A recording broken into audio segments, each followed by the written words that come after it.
Bos días. Empezamos rematado o Consello Ordinario da Xunta de Galicia. Como sempre, paso a darlles conta dos asuntos máis importantes tratados e acordados. O primeiro, asunto de máxima actualidade, comenzaron as clases e, por lo tanto, de xeito oficial, o curso escolar en toda a Galicia. Haberá agora incorporacións progresivas, pero hoxe mesmo tiña oportunidade de asistir no CEIP Ortigueira de Vedra, o comezo das clases dos máis cativos e comprobar como foi o seu regreso ás aulas. Entón, o que fixemos foi analizar no Consello da Xunta de Galicia un informe, un balanzo presentado pola Consellería de Educación das disposicións orzamentarias e das medidas que Galicia pon en marcha este curso 25-26 para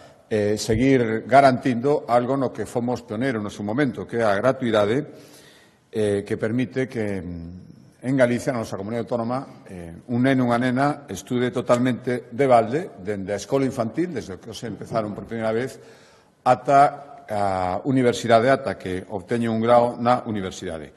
Tal e como recolle, como decía, este balanzo, a Xunta vai investir neste curso, 25-26, 132,4 millóns de euros para beneficiar a uns 421.000 alumnos e alumnas entre a escola infantil e a universidade de cara, como decía, este curso 25-26. Algúns apartados, algúns detalles, cifras deste informe acreditan que imos investir 55 millóns de euros en axudas de comedor. Vanse beneficiar 67.000 alumnos.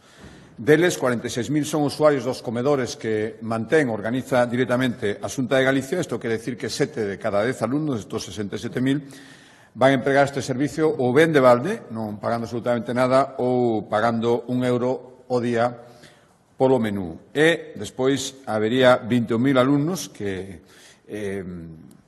comen en comedores que manteñen as AMPAs ou os concellos e que tamén van ter axudas da Xunta de Galicia para disminuir o precio dos menús. O informe tamén fai constar que imos dedicar este curso 30,5 millóns de euros para seguir apoiando as familias na compra de libros e na compra de material.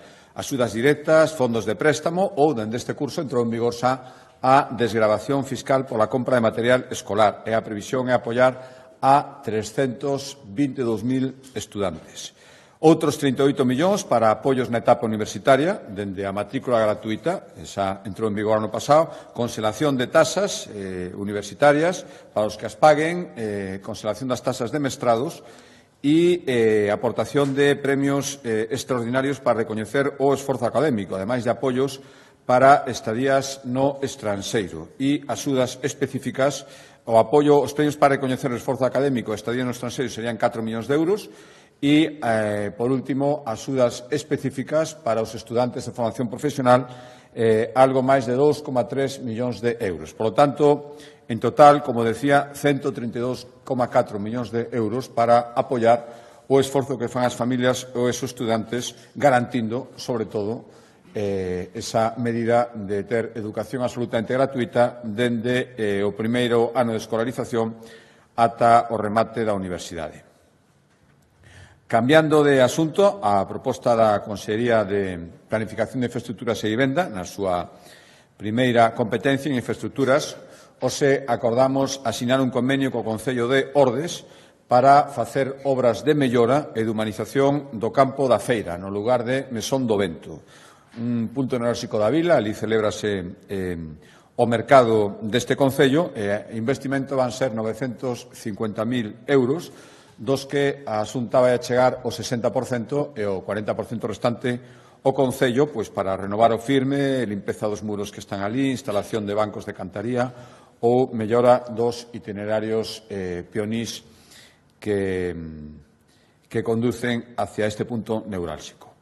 Outro acordo da Consellería de Planificación de Infraestructuras foi o que nos levou, outra proposta, da Consellería, levou a que o Consello aprobáramos hoxe o proxecto de trazado para realizar melloras na estrada AC 406. o seu paso polos concellos de Val do Dubra e da Baña. Van ser 4,3 millóns de euros, esta estrada que une Santiago de Compostela con Santa Comba, van ser actuación en 3,5 kilómetros e vai haber un carril adicional para adiantamento, rehabilitación do firme e renovar tamén os sinais, as balizas e as defensas que están nesta estrada. En total, 4,3 millóns de euros, ou se aprobamos o trazado, empezarán todas as tramitacións que culminarán coa licitación e execución desta obra por 4,3 millóns de euros. Outra infraestructura que se vai executar, a proposta esta vez da Consellería de Cultura, é a de adaptación do auditorio que está no edificio Fontán, na Cidade da Cultura, para ampliar a súa capacidade. Durante estes últimos anos fomos vendo como aumentou cada vez máis a demanda desta instalación, as solicitudes para facer moitos eventos, algúns dos cales, pola súa dimensión, pola súa entidade, o escenario actual quedase pequeno e, polo tanto, o que aprobamos foi adaptar, ampliando, sobre todo a parte da escénica deste auditorio para poder acoller espectáculos de teatro, danza, música máis amplios que os que agora se poden celebrar. E isto vai permitir, aparte de este tipo de espectáculos, que se reduzan tamén os costes de produción. Vai ser 1 millón de euros, vai se triplicar a superficie do escenario, ampliar a altura e modificar o tipo de chan. Calcúlase que o investimento, coa reducción de custes de produción, moi evidente que se vai producir, estaría amortizado en un prazo de 5-6 anos, ademais das ventaxas de poder acoller espectáculos que agora mesmo non teñen cabida polas dimensións e características físicas deste escenario. Outra acordo, a proposta da Consellería do Mar, hoxe aprobamos destinar 9,7 millóns de euros a 160 proxectos que van ser xestionados polos GALP, polos grupos de acción local do sector pesqueiro e que buscan desenvolvemento socioeconómico das vilas costeiras nas que se ubican estes GALP. A previsión con estes 9,7 millóns é mobilizar ao redor de 6 millóns de investimento privado e xerar ao redor de 60 novos empregos. Son proxectos, algúns de carácter non estritamente económico, pois poñer en valor o patrimonio cultural ou medioambiental dunha zona, pero outros que sí que teñen unha incidencia económica, innovar nos produtos de pesca ou de economía azul. Exemplos de proxectos aos que hoxe lle dimos o visto bo, pois promover e poñer en valor o peixe e o marisco que é obxecto de comercialización na lonxa de Laxe, incidir na concienciación sobre o problema que supoñen a presenza de plásticos no mar, neste caso dende Callón, seguir propoñendo instalando,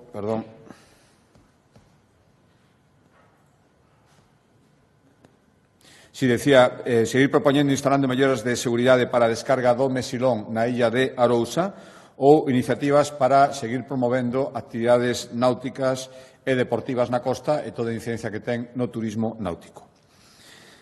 Cambio de consellería, proposta da Consellería de Sanidade, hoxe acordamos renovar a colaboración que temos coa Confederación Galega de Minusválidos, con COGAMI, para seguirlle prestando atención personalizada ao redor dun millón de galegos que teñen algún tipo de discapacidade que se deriva dunha patoloxía crónica, esclerose, lupus, fibromialgia, Parkinson.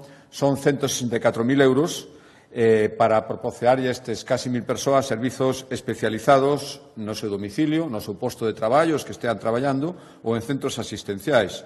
Terapias físicas individualizadas, información e asesoramento, asistencia de logopeda cando haxa unha afectación á fala ou á capacidade de evolución, apoio psicoemocional, todo o que precisan estas persoas, estes ao redor de 1.000 persoas que se van a beneficiar deste convenio entre a Consellería de Sanidade e COGAMI.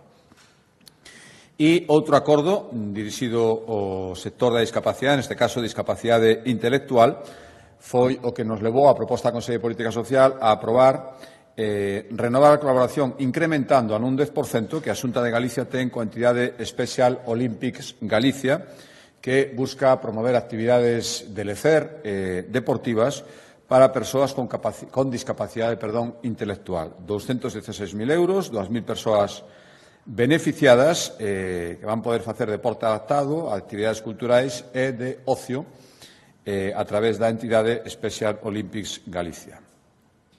E outro acordo que tamén ten que ver coa discapacidade, a proposta da Consellería de Facenda, responsable dos servizos administrativos da Xunta de Galicia, renovamos o convenio que mantemos coa Federación de Persoas Sordas de Galicia. O convenio entre a Axencia Galega de Novas Tecnoloxías, Antega, que depende da Consellería de Facenda, e a Federación de Persoas Sordas para manter, mellorar e ampliar o servizo de videointerpretación en lingua de signos nos servizos públicos autonómicos. Van ser 340.000 euros. No seu momento fomos pioneiras, dende o ano 2011, foi pioneira a Administración da Xunta de Galicia e mantense dende entón o servizo de videointerpretación en lingua de signos que este instalados a día de hoxe nas urxencias de 14 hospitais, en 90 puntos de atención continuada, 7 oficinas principais de atención cidadá da Xunta de Galicia, 4 oficinas de turismo, ou na versión online nos teléfonos de asistencia que mantén a Xunta de Galicia, o 061, o 112 ou o 065. Por tanto, este convenio vai para manter todos eses servizos e, ao mesmo tempo, seguir ampliándoos. E un acordo, o último, dirixido á discapacidade, da Consellería de Facenda, que consolida unha iniciativa que, dende o ano 2016, nos colocou naquele momento tamén como Administración pioneira en facilitar a incorporación á Administración Xeral da Xunta de Galicia das persoas con discapacidade intelectual. Comenzamos no ano 2016, a día de hoxe, son 51 as persoas que traballan na Administración Xeral da Xunta de Galicia que teñen algún tipo de discapacidade intelectual. O que facemos agora, toda esta práctica que se veu facendo dispersión a través de unha normativa que non estaba unificada, o que facemos agora é dar esa unificación e elevar a rango normativo o que xa era unha realidade na práctica da Xunta de Galicia. Por lo tanto, hoxe aprobamos o decreto que regula e establece con claridade como ten que ser o acceso das persoas con discapacidade intelectual á Administración Xeral da Xunta de Galicia. Quedan recollidas varias cuestións. A primeira, que as convocatorias terán que facerse sempre ao marxe da quenda xeral para persoas que non teñen discapacidade. Tamén que o catálogo dos postos de traballo que poderán desenvolver esta persoa e os requisitos para presentarse a estes postos ten que estar perfectamente establecido, e ser de público coñecemento e accesible para quen desese coñecelo. Tamén este decreto habilita a posibilidade de acceder a listas de contratación temporal, tamén para as persoas con discapacidade intelectual, e tamén as medidas para, cando sexa necesario, unha vez que unha persoa con discapacidade intelectual estexa incorporada á Administración da Xunta de Galicia, pois as medidas necesarias para adaptar o seu posto de traballo e tamén, se é necesario, ter, sobre todo no comezo, un servicio de apoio e orientación. Cambio de consellería, para esta Consellería de Sanidade, hoxe acordamos destinar ao redor de 16 millóns de euros para contratar o servizo de xestión enerxética e o mantenimento dos edificios e equipos da área sanitaria da Coruña e C durante 5 anos. Estamos falando de servizos e edificios que teñen un consumo enerxético moi elevado, equipos médicos, sistemas de climatización e iluminación, moitos deles funcionan 365 días ao ano, as 24 horas, e, ademais, teñen que ter garantías de que en ningún momento vaise interrumpir, por cuestión de suministro, o seu funcionamento. E, polo tanto, abundar na eficiencia enerxética en esta garantía é fundamental. A isto vai dirixido esta contratación, que, por un lado, fará auditorías e implantará medidas para reducir o consumo enerxético e, ao mesmo tempo, terá que garantir un servizo de asistencia 24 horas pois para calquera incidencia, facendo, despois do apagón do mes de abril, unha especial incidencia, darlle unha especial relevancia aos grupos electróxenos que se amosaron fundamentais naquel momento para manter con normalidade a actividade hospitalaria. Cambio de asunto, a proposta da Consellería de Economía, dentro das súas competencias de promoción do chan industrial na nosa comunidade autónoma, e dentro dese objetivo da Xunta de Galicia, que xa anunciamos aquí, foi un acordo de Consello de chegar ao ano 2028 con non menos de 8 millóns de metros cuadrados de solo industrial nos polígonos de Galicia. Para conseguir este objetivo, seguimos dando pasos e hoxe aprobamos ampliar en máis dun 80% a superficie actual do parque empresarial de Toedo no concello da Estrada, que está agora mesmo prácticamente colmatado, que ten demandas de empresas que desearían instalarse e que, ademais, agora, previsiblemente, coa construción, dentro de pouco entrará en funcionamento un tramo, esa se está executando o último, esa autovía entre Santiago e Estrada, fará, sin unha dúbida, que aumente tamén a demanda de chan industrial. Por lo tanto, queremos aumentalo máis dun 80%, 13 millóns de euros para habilitar outros 157.000 metros cuadrados e chegar a máis de 350.000. Xa digo que non hai parcelas baleras de titularidade pública na actualidade, e sí que hai solicitudes de empresas, algúns proxectos importantes que queren instalarse cando exista este chan. Isto é parte, xa digo, do Plan Xeral en Galicia, que só na provincia de Pontevedra, de habilitación de máis chan industrial, prevé habilitar 3 novos millóns de metros cadrados. Insisto, só na provincia de Pontevedra, onde vai ser esta actuación, pois queremos ampliar o polígono de Fraga Moreira en Pollo, do Campiño en Pontevedra, de Louredo en Mos e Redondela, do Pousadoiro en Vilagarcía e a Plisán en Salvaterra as Neves, só na provincia de Pontevedra.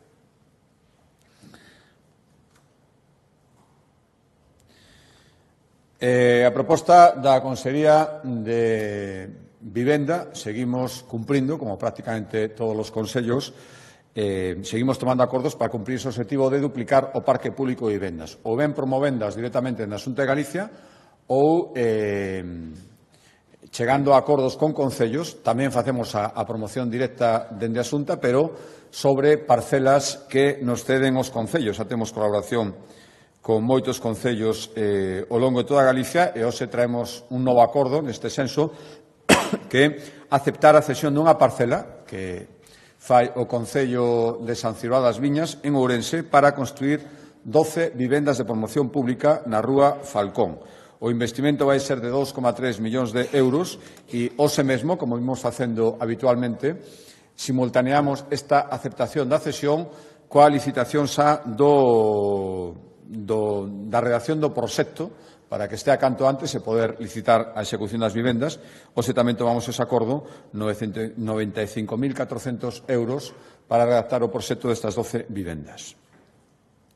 Cambio de consellería, a proposta da Consellería de Educación, dous acordos que teñen que ver coa promoción, conseguir promocionando o I+D+I na nosa comunidade autónoma. Un dos camiños é colaborar con rexións, con territorios de outros países dentro da Unión Europea para facer conjuntamente proxectos de investigación e innovación. Fomos pioneiros, fomos a primeira comunidade autónoma en España que se integrou nunha rede que a día de hoxe forman parte de 35 rexións europeas e que busca, pois, o que acabo de decir, a colaboración interregional para impulsar proxectos de I+D+I. Xa pusemos en marcha ao abeiro desta rede un programa, o Binnovate, para promover a cooperación entre rexións en proxectos de I+D que tiñan que ver coa inteligencia artificial, con hidróxeno, con medicina personalizada, bioeconomía, nanotecnoloxía. A primeira aportación foi de 700.000 euros para unha mobilización que alcanzou o doble, e agora volvemos a acordar unha aportación na segunda convocatoria das axudas Binnovate para impulsar proxectos de I+D+I con outras rexións europeas, e aportamos 1 millón de euros e coa aspiración de mobilizar cando menos outro tanto, e unha das obrigas que irá nesta segunda convocatoria é que un dos socios ten que ser unha PEME, unha pequena ou mediana empresa, que aporte como mínimo o 30% do orzamento de cada proxecto. Decía que había dous acordos da Consellería de Educación relacionados co I+D. O segundo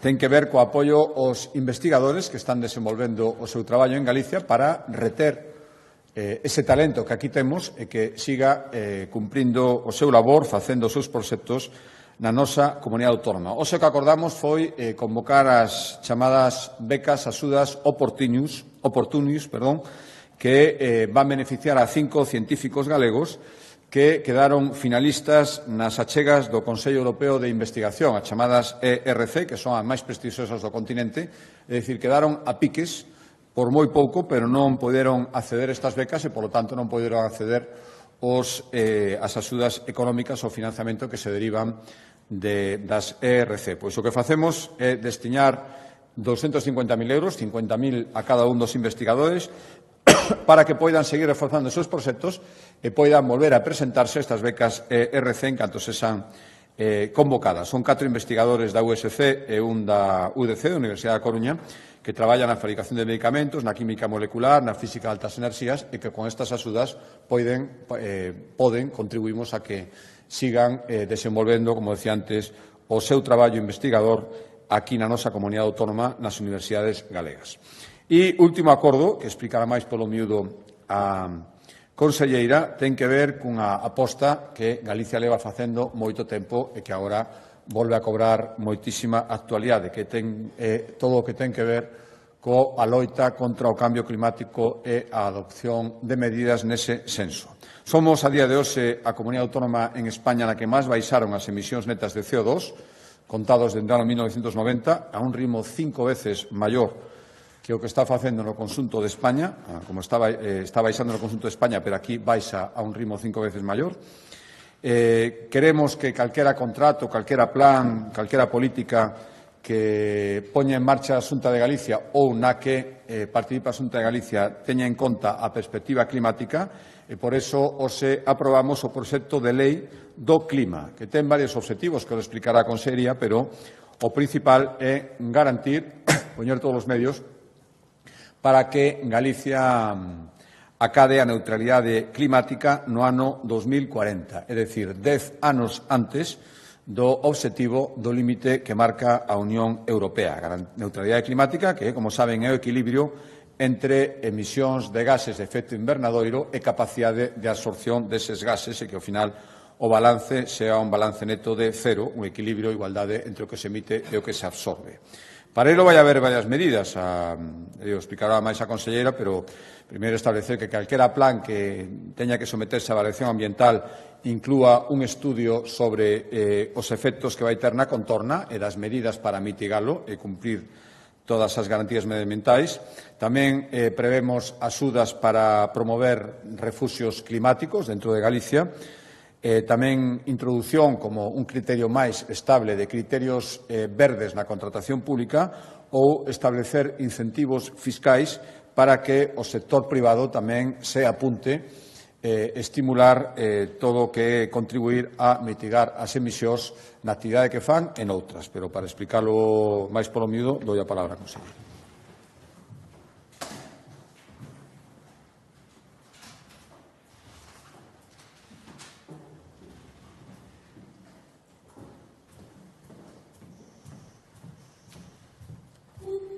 Moi bo día, moitas gracias, presidente. Tal e como acaba de anunciar, o Consello da Xunta ven de aprobar o proxecto de lei a Lei do Clima de Galicia. Unha lei que ten unha gran relevancia, pero tamén unha gran complexidade na cal levamos moitos meses traballando. Tivemos en conta, en primeiro lugar, todos os estudios da comunidade científica, como non pode ser de outro xeito en unha lei deste tipo. Pero tamén as consideracións e as avaliacións que ten feito a Unión Europea e que nos traslada aos Estados membros e tamén ás rexións para mellorar a nosa capacidade de reacción fronte ao cambio climático. Foi un proxecto que se veu enriquecendo, un total de 30 achegas que foron incluídas na súa inmensa maioría e que ao final dou como resultado un total de 6 títulos e 44 artigos. Nesta lei o que establecemos, por un lado, son os obxectivos cualitativos, pero tamén as líneas estratégicas. Líneas estratégicas que se van a desenvolver na nosa comunidade nos vindeiros anos en materia de mitigación e tamén de adaptación ao cambio climático. Convertémonos así a nosa comunidade autónoma na primeira en establecer por lei a neutralidade climática poñendo unha data 10 anos antes do que establece a Unión Europea, 2040. Pero queremos ser consecuentes cos nosos feitos e, polo tanto, falamos tamén do ano 2030. No ano 2030, Galicia ten que reducir nun 75% os gases efecto invernadoiro. Non estamos lonxe, ímolo conseguir, xa que na actualidade estamos nese 61,7%, tal e como dixo o presidente, 5 veces por enriba da media nacional.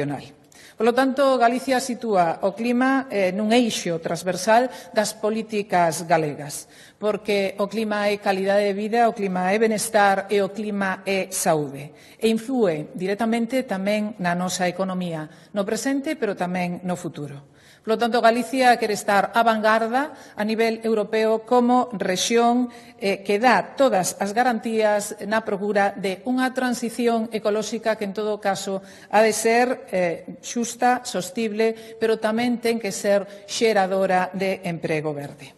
Implicámonos todos, Xunta, Concello e cidadanía en xeral, sin esquecer algo fundamental que é a educación dende os máis cativos. E, polo tanto, establecemos un gran enfoque climatolóxico que debe integrarse na toma de decisións de cada unha das accións que tome o Goberno galego.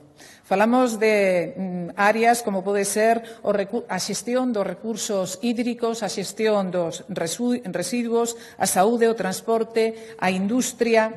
E, ademais, metemos un concepto que é fundamental, que é non regresión ambiental. É dicir, nunca podemos ir para atrás e nunca podemos deixar a marxe todo aqueles beneficios e a protección que xa temos acadado neste mesmo momento. Por lo tanto, esta normativa, que se ten que centrar na mitigación e na adaptación, ha de ter como eixe fundamental tamén a nosa natureza. E aí xa estamos traballando, preparando o noso territorio. Nese sentido, temos que poñer en riba da mesa, e así o fai esta lei, solucións baseadas, por exemplo, na creación de refuxios climáticos, uns espazos chamados a reducir a vulnerabilidade de aqueles que teñen, daquela poboación que teñen maior problema, como poden ser as persoas maiores. Nese sentido, traballamos xa coa Universidade, en concreto, estamos facendo coa Universidade de Vigo, que durante este ano xa diseñamos unha metodoloxía innovadora para xestionar e optimizar os espacios máis residentes e saudables. Empezamos, como non pode ser de outro xeito, e xa estamos traballando, pero agora xo integramos tamén dentro do que é a lei, nunha segunda fase onde poñemos como Ourense como municipio piloto, implementándose unha aplicación móvil para que a cidadanía poida ter mapas actualizados sobre illas de calor e posibles zonas de refuxio. Pero a Lei do Clima tamén marca obrigas. Son obrigas que vai a ter a Xunta de Galicia, o sector público en xeral, integrando sempre esa perspectiva climática nos plans e programas sectoriais, nos contratos públicos e tamén nas subvencións.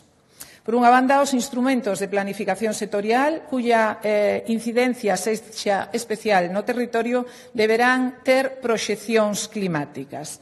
Iso quere dicir que fanse unhas avaliacións e dentro desas avaliacións o impacto do clima tense que ver reflexado, de maneira que se teñen que establecer medidas para compensar, minimizar ou adaptar o territorio a estes efectos. E para iso a Xunta tamén porá en riba da mesa medidas facilitadoras, que será un documento técnico que entregaremos nos distintos ámbitos.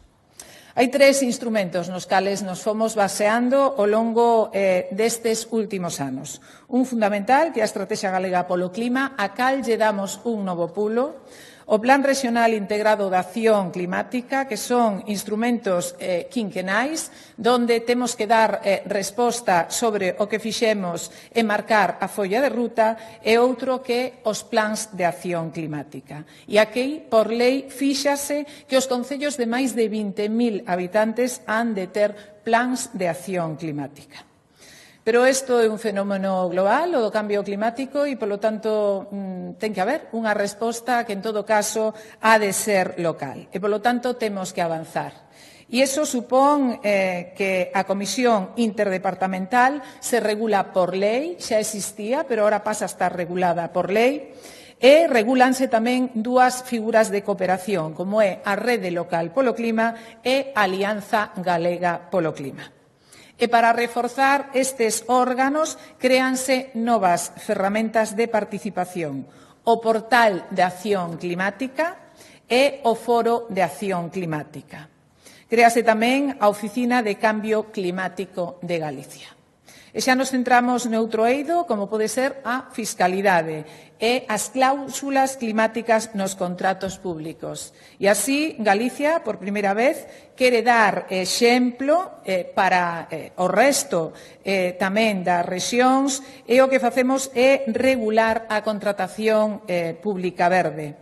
Nun prazo de un ano, dende a entrada en vigor da norma, a Comisión Interdepartamental elaborará un programa específico para implementar e desenvolver todos estes criterios. Definirase tamén un catálogo coas cláusulas climáticas e ambientais a introducir nos distintos tipos de contratos. E aquí búscase darlle un peso específico àquelo do que tanto falamos, pero que agora tamén o introducimos por lei, que é a pegada de carbono para a preparación e execución dos contratos do sector público e o criterio de proximidade de produtos ou servicios. A perspectiva climática vaise introducir tamén na elaboración anual dos orzamentos da Xunta e na convocatoria de axudas públicas. E, por outro lado, igual que no sector público, a pegada de carbono será un criterio a priorizar e valorar no sistema privado. O amparo da lexislación está previsto modificar os instrumentos fiscais existentes para incentivar as empresas a que implementen accións que axuden a minimizar os efectos do cambio climático en Galicia.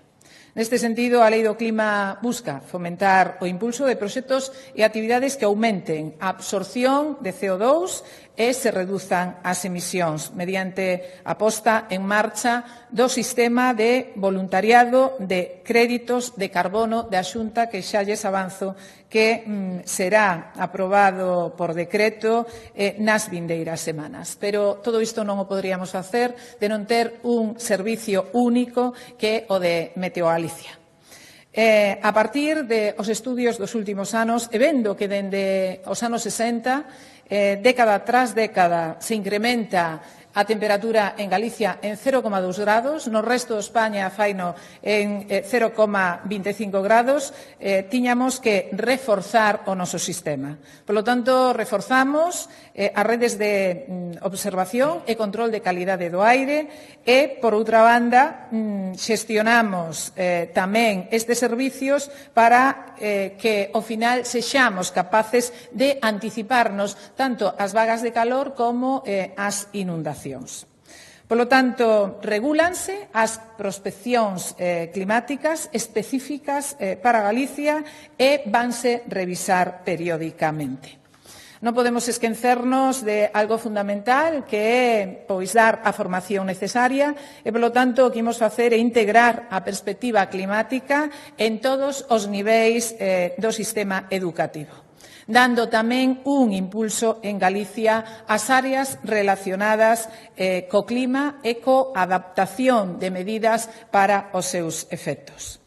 Por lo tanto, é fundamental o traballo da comunidade científica, foi fundamental o seu traballo, seguiremos traballando, divulgando e agora xa lle tocará ao Parlamento realizar o seu traballo e aquí tan só agardo que a contribución dos distintos grupos políticos servan para aínda reforzar aínda máis esta lei que é para todos os galegos e galegas. Gracias.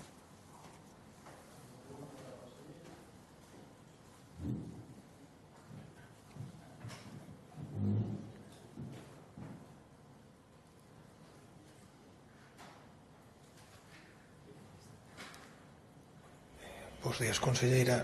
Preguntarlle se na lei ao final se incluiu alguna cláusula polo tema das competencias das alertas meteorolóxicas, que non sei se en principio ian incluirse nela, non sei se nos pode concretar, gracias.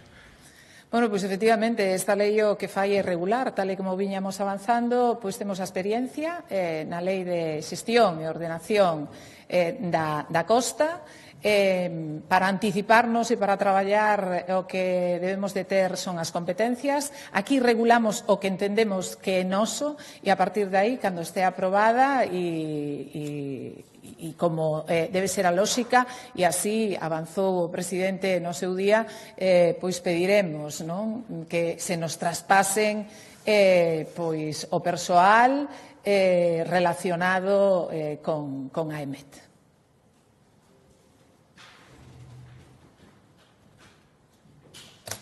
Sí.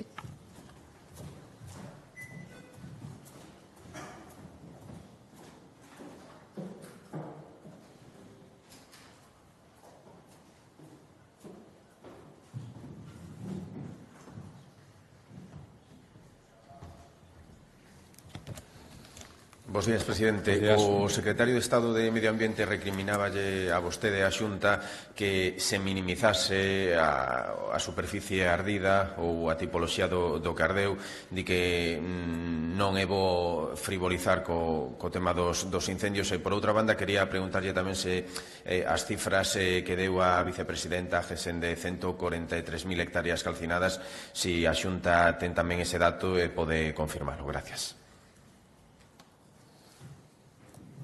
Sí, mire, respecto que este secretario de Estado mesmo que dixo respecto da xestión da pretensión de Galicia de xestionar o noso litoral era unha declaración de independencia, por tanto, eu creo que sigue no mesmo nivel de rigor. Por lo tanto, o que lle pediría é que creo que contar o que hai non é minimizar absolutamente nada, pero simplemente dar datos para que os coñece a cidadanía. A partir de aí as súas interpretacións, pois volvo a decir, pois o mismo que coa declaración de independencia, totalmente subjetivas. E, por lo tanto, aquí non se frivoliza nada. Se di a realidade, e a realidade é esa división do tipo de terreo que ardeu dentro da magnitude e da importancia do dano enorme que causaron os incendios. Respecto á superficie definitiva, primeiro non remataron. Vimos un incendio que todo indica que podera ser intencionado que tivemos esta fin de semana, por lo tanto, eu para dar a superficie definitiva agardaría a que remate, cando menos, esta época tan complicada de incendios que estamos vivindo. Parece que algúns responsables políticos o maior interés é dar a entender que cantos máis hectáreas arderon, millor. Non sei que tipo de rédito ou que tipo de ventaxa política creen que poden tirar diso. Boa tarde. Eu quería pedirlle a súa opinión sobre declaracións de máximos responsables do PP. Por exemplo, Tellado falou de cavar a fosa do goberno e, por exemplo, Alberto Núñez Feijóo insultou ao presidente Sánchez usando esta expresión de me gusta la fruta nun vídeo. Quería preguntar a súa opinión sobre estas manifestacións. Bueno, eso de que insultou non estou de acordo. A mí o que me fai moita gracia é a sobreactuación absoluta do Partido Socialista.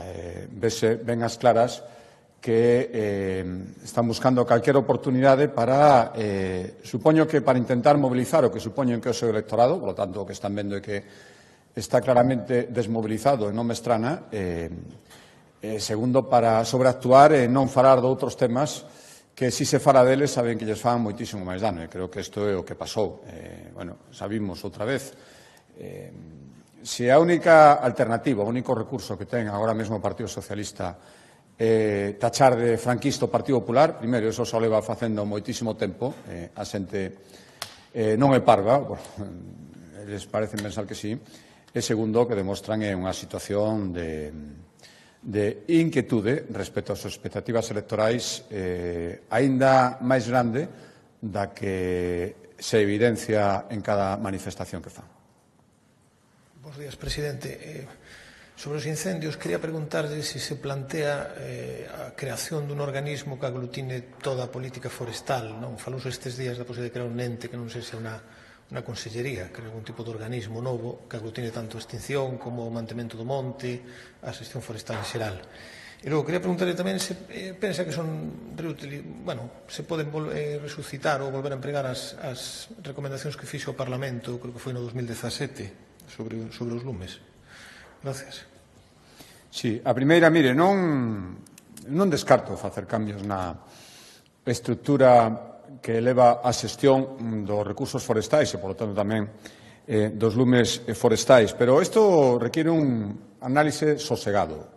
Por lo tanto, eu sempre dixen que todo aquilo que se poida facer para mellorar farémolo, pero creo que neste momento hai cousas máis urxentes. Efectivamente, o presidente do Goberno anunciou a creación dunha axencia cando os lumes acababan de rematarse, que remataran nese momento. En cambio, nada diso, e xa van 2 semanas de cando se van convocar as axudas, como se vai colaborar para mitigar os efectos dos lumes ora que poden chegar a chuvias. Pedímoslle auxilio ao Goberno Central e ainda a día de hoxe o están valorando. Eu creo que hai cousas máis urxentes que deben ser feitas xa. E a partir de aí todo o demais, porque senón o único que facemos é anunciar, parece ser que se vai transformar a Dirección Xeral de Protección Civil nunha axencia. Bueno, pois esa Dirección Xeral de Protección Civil do Goberno Central estivo bastante ausente hasta que a súa responsable apareceu a última hora a decir as cousas que dixo e a facer as descalificacións que fixo. Por lo tanto, creo que iso non é útil. Eu prefiro, mañá na comparecencia falarei deso, centrarme primeiro nun análisis do sucedido, das medidas que imos implementar, e se despois eso leva a algún cambio de estruturas, pois farase, pero podo asegurar que todo o que queremos facer podemos facelo neste momento coa estrutura actual. Insisto, non o descarto, pero creo que ahora mesmo anunciar iso, como fixo o presidente do Goberno, e non facer nada máis, creo que non é útil. E respecto ás recomendacións, mañá tamén farei un balance das recomendacións do que está executado, que creo que é unha gran parte, creo non, me consta que unha gran parte do que se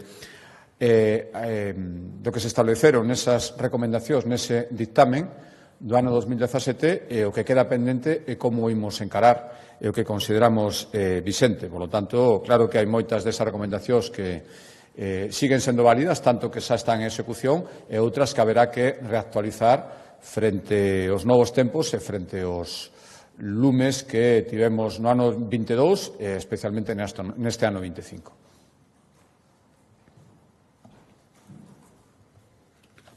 Moi ben, moitas gracias.